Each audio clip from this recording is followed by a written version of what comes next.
would like to mention that the importance of literature, which is missing in our lives. And if we know who is Lord Ram, who is Krishna, who is Kapil Dev, it's all because of the history written in the form of manuscripts or speeches. So now I would like to hand over the mic to Dr. Nivedita to give you a brief about IIC. So,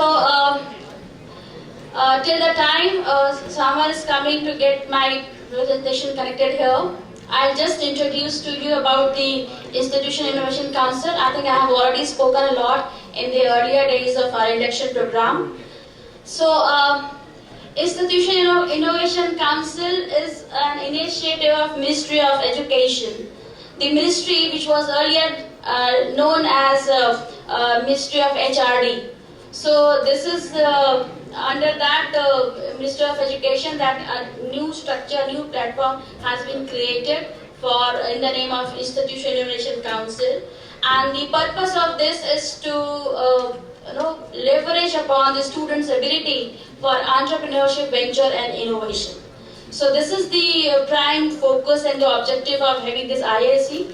Recently, Prime Minister Narendra Singh Modi has given lots of impetus to the sectors, manufacturing sectors, by promoting certain programs. For example, Vocal for Local, Make in India, Stand for India. These are the programs which Prime Minister has already, these programs have already been floated, and people are doing lots of work on these platforms. So now if we talk about this IIC, even our institution has established this cell, and we are working with the students. Now today why we are assembled here, this is not especially for IIC. Today we are going to celebrate National Education Day.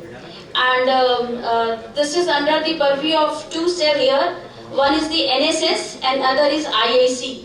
So the two cells are here celebrating this National Education Day, and the primary objective of this celebration is to make you aware about the importance of this day.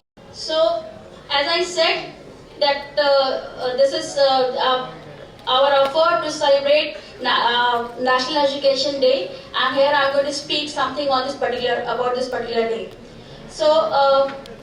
If you talk about this National Education Day, why we are celebrating this National Education Day? We are celebrating to mark the birth anniversary of Maulana Abdul Kalam Azad, who served the country from 1947 to 1958 as the first education minister in Pandit Jawaharlal Nehru's cabinet. Maulana Abdul Kalam Azad was a reformer and freedom fighter. He was not merely a scholar, but committed to building the nation through education.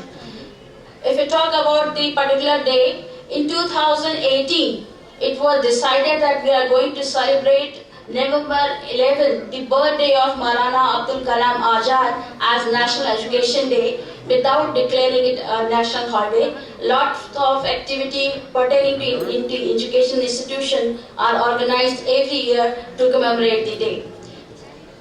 Now, if you talk about National Education Day, the best thing what we can discuss here about that, what is the new latest National Education Policy, which is a big buzzword right now these days in education institution. If you talk about this policy, this is the new reform policy. It has been changed after the 1986 policy, and the major aim of introducing and implementing the national education policy is to enhance the quality of education equally for all and moving in the direction of strengthening India as a global superpower.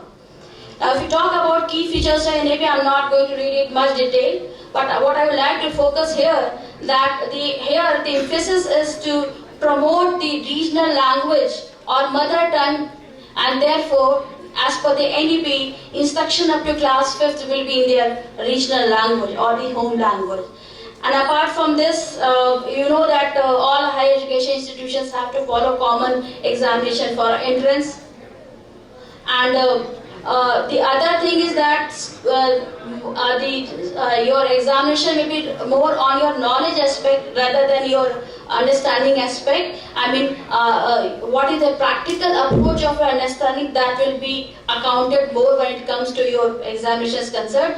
Vocational education is promoted like anything, and moreover, emphasis on teaching on human values, entrepreneurship development, and knowing the history and culture has been put into NEP. And therefore, that is why the girl just spoke just earlier to me. She was speaking about something about Sikkim. Why she was speaking about Sikkim? Because we are fortunate enough to be declared as one of the center for this Ek Bharat Shresth Bharat program, and our target, or rather our sister state is Sikkim. So what we are doing here, that we will promoting lots of activity of Sikkim here in this campus, and at the same time they will be promoting lots of activity of Delhi through us in their campus in Sikkim. There are few institutions we have already linked them and tied up.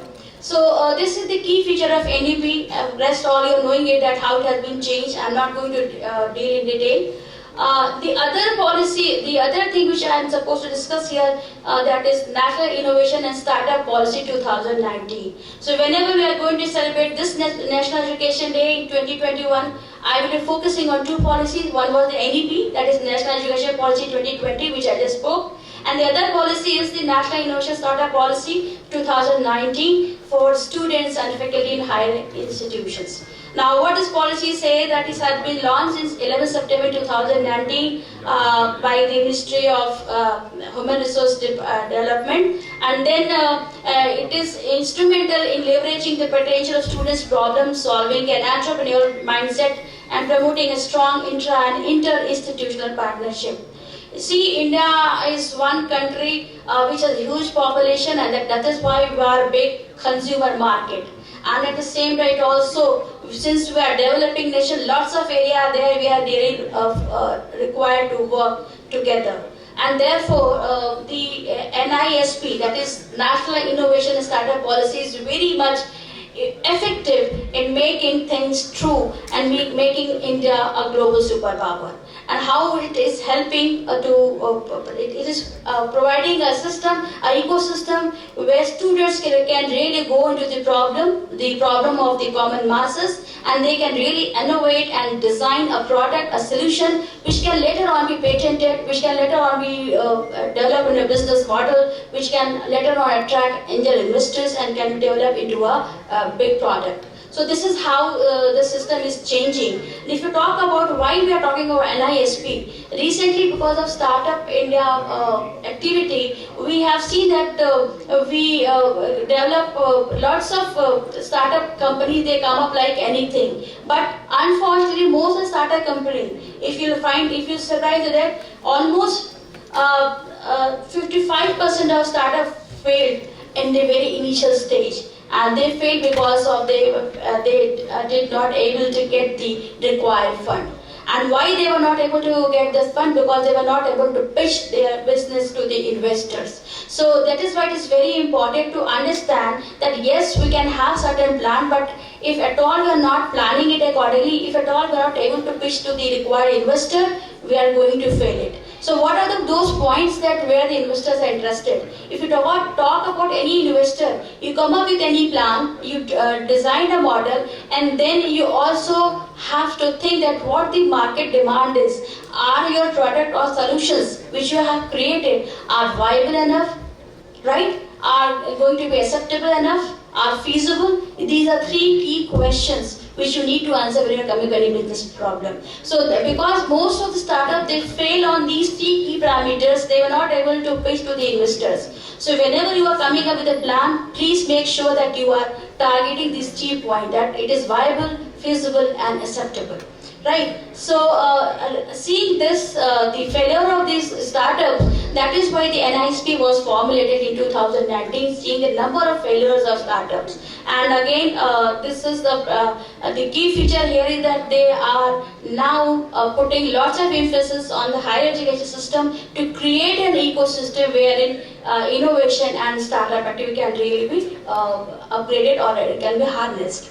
Now, if you talk about the objective, it starts with the formation of certain policy and then human resource and material, etc. Start here, and the end is that it increased employee rate through the self-employment. If you talk about different stages, there are certain activities where we will be organizing seminar session, discussion, and then we will be setting up incubation center, advisory board. So this is the activity which will be doing it, and as a result of this, what will be the output? That we will have an ecosystem where every student must be charged up to do something for entrepreneurship. We may have lots of human resources as a pool resource for technology sharing, and then what will be the outcome? That we will be a critical, a significant contributor in the overall growth of the nation by making a vibrant and dynamic startup ecosystem and by increasing employability. So this is the basic framework. I am not going to go much in detail. We will be discussing it again and again how we will be doing it.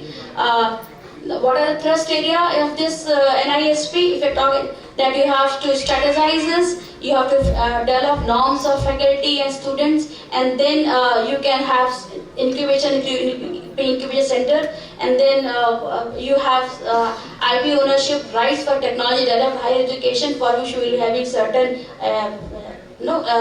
linkages with the legal parties wherein they can come and we can guide us and we can really have this IPR with us. Then we have a different type of pedagogy and learning system wherein to promote the entrepreneurial and innovation activity in the campus, and we will also have a collaboration with the various incubation and other innovative promoting bodies in the vicinity of the campus to promote the NISP.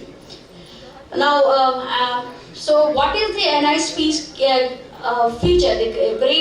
The attracting feature it has that we can create innovation fund.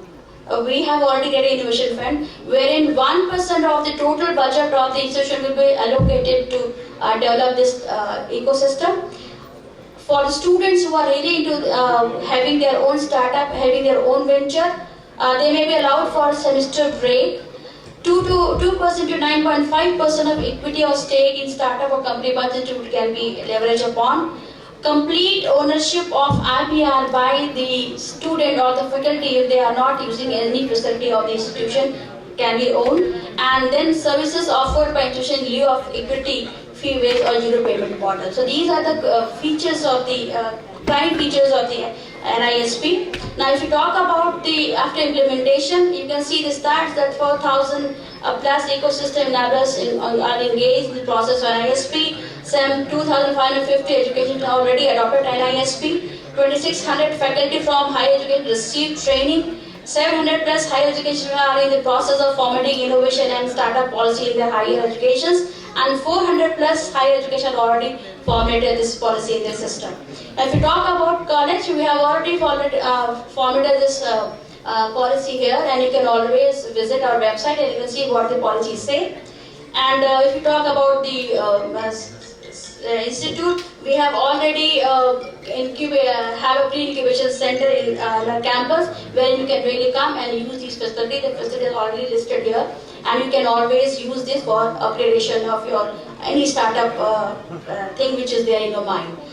So with this, that's all from my side. Thank you so much for being a patient listener.